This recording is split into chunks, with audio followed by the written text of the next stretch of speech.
श्री स्वामी समर्थ. नमस्कार. तुमच्या सर्वांचे माझ्या यूट्यूब चॅनलमध्ये खूप खूप स्वागत. तुमच्या सर्वांच्या इच्छा मनोकामना पूर्ण होत हीच स्वामी महाराजांच्या चरणी प्रार्थना करते आणि आजच्या आपल्या एका नवीन व्हिडिओला सुरुवात करते.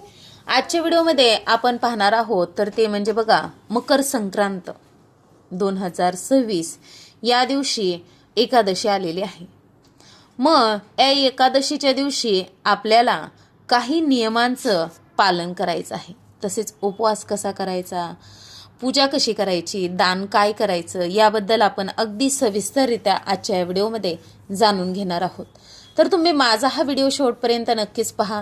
व्हिडिओला नवीन असताल लाईक करा, शेअर करा आणि असेच नवनवीन अध्यात्माचे व्हिडिओ पाहण्यासाठी चॅनलला सबस्क्राईब अवश्य करा आणि कमेंटमध्ये श्री स्वामी समर्थ लिहायला विसरू नका. बघा, मकर संक्रांत या दिवशी सुवर्ण योग जुळून आलेला आहे. तो म्हणजे आलेली आहे बघा षटतिला एकादशी. मग या एकादशीच्या दिवशी आपल्याला आता समजा बघा काही महिलांना उपवास देखील असतो. मग या दिवशी आपल्याला उपवास आहे, व्यवसायाला देखील जायचं आहे, मग संक्रांत देखील आहे. मग पूजा कशी करायची, दान काय करायचं याबद्दलच आपण पाहणार आहोत. बघा, वार आहे बुधवार. आता एकादशी तिथी म्हटलं की भगवान विष्णू, माता लक्ष्मी यांच्या सेवेचा दिवस.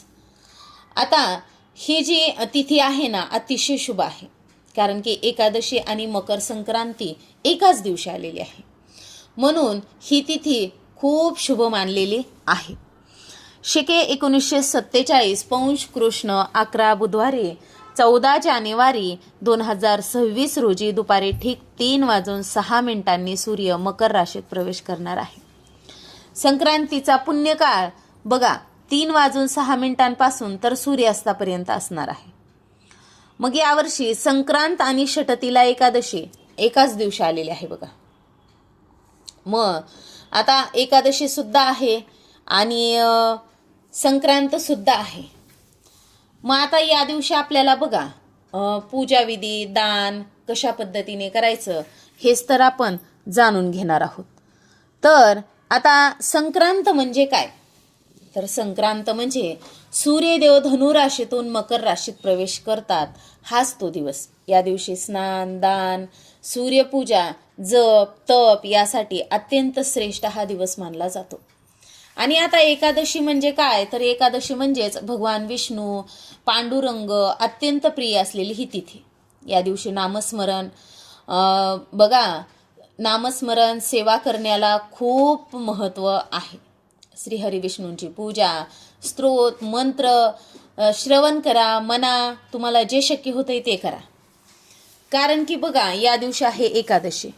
मग आता शक्य झालं तर तुम्ही मंदिरात जा, तिळगुळाचा नैवेद्य दाखवा, तिळगुळाचे लाडू सुद्धा तुम्ही अर्पण करू शकतात.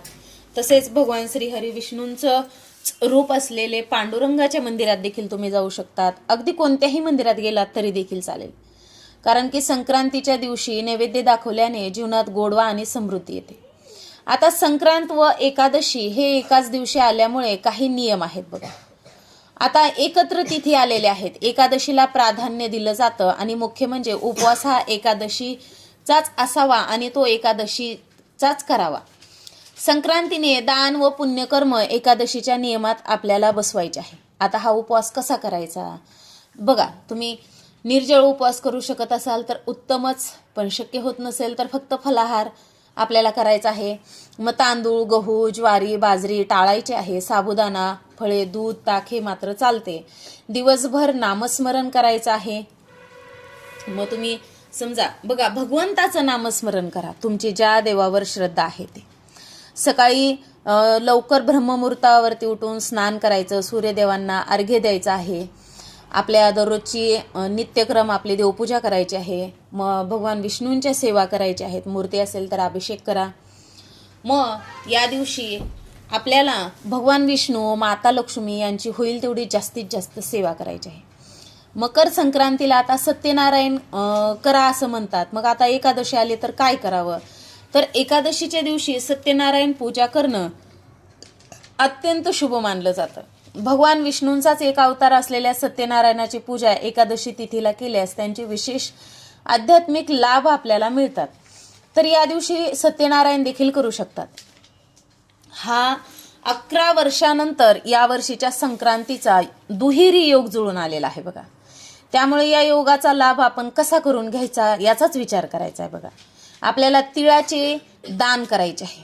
मग 14 तारखेला वार बुधवार, षटतिला एकादशी, मकर संक्रांतीची पूजा जशी आपण नेहमीप्रमाणे वानवसा देतो त्याच पद्धतीने करायची बघा. या दिवशी तुम्ही हळदी कुंकू करायचे असेल तर देखील करू शकता. मकर संक्रांतीच्या दिवशी सुगड पूजा करतात. नेहमीप्रमाणेच तुम्ही तुमचा समजा मकर संक्रांतीचा सण साजरा करू शकतात. फक्त त्यामध्ये नियम आहे एकादशीचा उपवास. तुम्ही जर एकादशीचा उपवास करत असाल तर करायचा आहे. एकादशीला तिळगुळ खाता येतो, त्यामुळे एकादशीच्या दिवशी तुम्ही तिळगुळाचा नैवेद्य जो देवाला दाखवणार आहात तो प्रसाद म्हणून खाऊ शकता. त्यात कुठलीही अडचण नाही. पण हा जो पुण्ययोग जुळून आलेला आहे त्या पुण्ययोगामध्ये काही विशेष दान केलं पाहिजे बघा आपण, जेणेकरून पिढ्यानापिढ्याचा पितृदोष दूर होईल. आणि त्याचबद्दल आपण काही उपाय आजच्या या व्हिडिओमध्ये जाणून घेणार आहोत. आता दान काय करायचं, म्हणजे या दिवशी एकादशी आली म्हणून जरा विचार करावा लागतोय. आता एकादशीच्या दिवशी दानाचं जे पुण्य असतं ना ते दुप्पट मिळतं.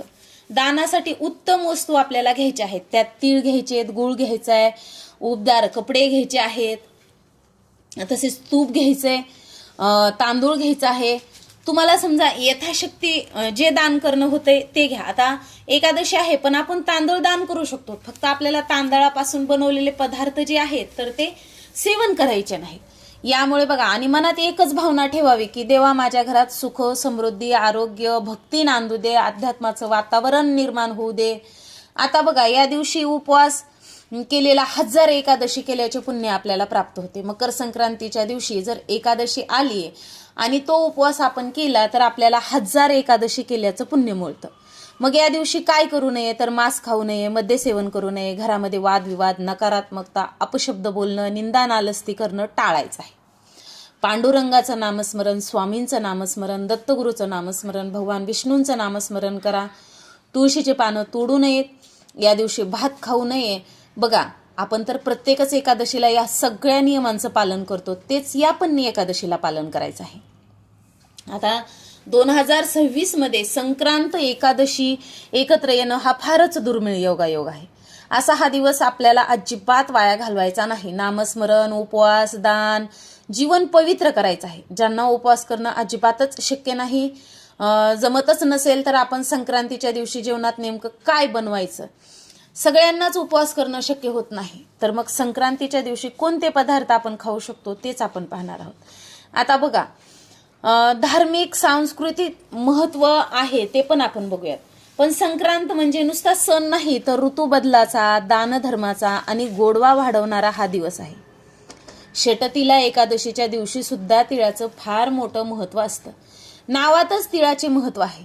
त्यामुळे मग तिळाचे प्रकार करायचे म्हणजे नक्की काय करायचं, तर तिळाचं स्नान, तिळाचं उठणं, तिळाचा होम, तीळ तर्पण आणि तिळाचं दान, तिळाचं भक्षण असं करायचं आहे बघा. तिळाचा वापर केल्याने पुण्य प्राप्त वाढतं.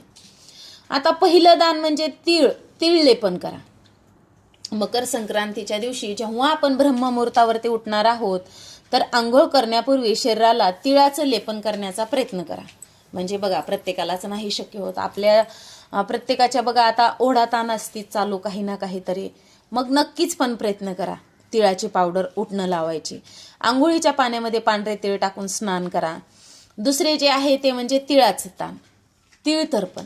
एका तांब्याच्या भांड्यामध्ये पाणी भरायचं, त्याच्यामध्ये पांढरे तीळ, हळदी कुंकू, फूल, अक्षदा, थोडासा गूळ अशा संपूर्ण मिश्रित पाण्याने सूर्यदेवांना अर्घ्य द्यायचं. अर्घ्य देताना ओम गृणी सूर्याय नम हा मंत्र म्हणायचा. त्यानंतरचे तिसरे दान दक्षिण दिशेला तोंड करून आपल्याला पितरांच्या नावाने अर्घ्य देता येतं, पण याला शब्द आहे तीळ तर्पण. कारण की त्याच्यानंतर तिळाचं दान आहे तीळ होम. तर या दिवशी आपण आपल्या देवघरातल्या देवी देवतांची पूजा करतो, तर त्यांना सुद्धा स्नान आपण तिळाच्या पाण्याने घालू शकतो. त्याचबरोबर एका पंक्तीमध्ये थोडेसे तांदूळ, त्याच्यामध्ये थोडेसे पांढरे तीळ आपल्याला मिक्स करायचे आहेत. त्याच्यामध्ये आपण 1-2 कापूरवड्या ठेवू शकतो आणि कापूर आपल्याला प्रज्वलित करून घ्यायचा आहे. अशा पद्धतीने आपण तिळाचा होम देखील करू शकतो. त्यानंतरचं आहे ते म्हणजे बघा तिळाचं दान. आता तीळ भक्षण म्हणजे तीळ घातलेले विविध प्रकारचे अन्नपदार्थ आपण तयार करून दान करू शकतो किंवा खाऊ शकतो. आता भक्षण म्हणल्यावर खाणे. याच्यानंतर तिळाचं दान आहे तिळदान. एकमेकांना तिळगुळ देतो, त्याला तिळदान म्हटलं जातं. अगदी बघा तिळगुळ दिलं जातं. गोड गोड बोला तर मोठ्यांनी लहानांना तीळ द्यायचे असतात. तिळगुळ असेल किंवा तिळापासून जेही पदार्थ बनवाल लहानांनी त्याचा आशीर्वाद घेऊन तीळ जे आहेत तिळगुळ जे आहेत तर ते भक्षण करायचे असतात. या प्रकारे बघा आपल्याला होईल तेवढं आंघोळीच्या पाण्यात प्रत्येक व्यक्ती तीळ टाकू शकते. देवांना स्नान घालायचं, आपण होम करू शकतो, सूर्यनारायणना अर्घ्य देऊ शकतो, तसेच पितरांना तीळ तर्पण देखील देऊ शकतो. अगदी प्रत्येकाला शक्य होईल असं. आणि संक्रांतीच्या निमित्ताने प्रत्येकाच्या घरात तीळ आलेले असतात. या दिवशी दान देण्याला विशेष महत्त्व आहे. देवी पुराणातला हा श्लोक असा सांगतो, जो मकर संक्रांतीच्या दिवशी जी माणसे दान देतात आणि हवे कवे म्हणजे होम हवन करतात त्या वस्तू सूर्य त्यांना प्रत्येक जन्मामध्ये देत असतो. तर संक्रांतीच्या दिवशी 6 प्रकारचे दान कोणकोणती करायची त्याबद्दल तर आपण पाहिलंच आहे. पण विद्यादान, श्रमदान, रक्तदान, वस्त्रदान, अन्नदान यासारख्या देखील गोष्टी आपण नक्कीच करू शकतो. बघा मकर संक्रांतीला सूर्य धनु राशीतून मकर राशीत प्रवेश करतो. हा दिवस उत्तरायणाची सुरुवात मानला जातो. याच दिवसापासून थंडी थोडी थोडी कमी होऊ लागते आणि दिवस तिळातिळाने मोठा व्हायला लागतो. म्हणूनच डिसेंबर जानेवारीमध्ये शरीराला उष्णता देणारे पदार्थ आपण खात असतो आणि गोड बोलण्याचा देखील एकमेकांना आपण नक्कीच संकल्प करत असतो.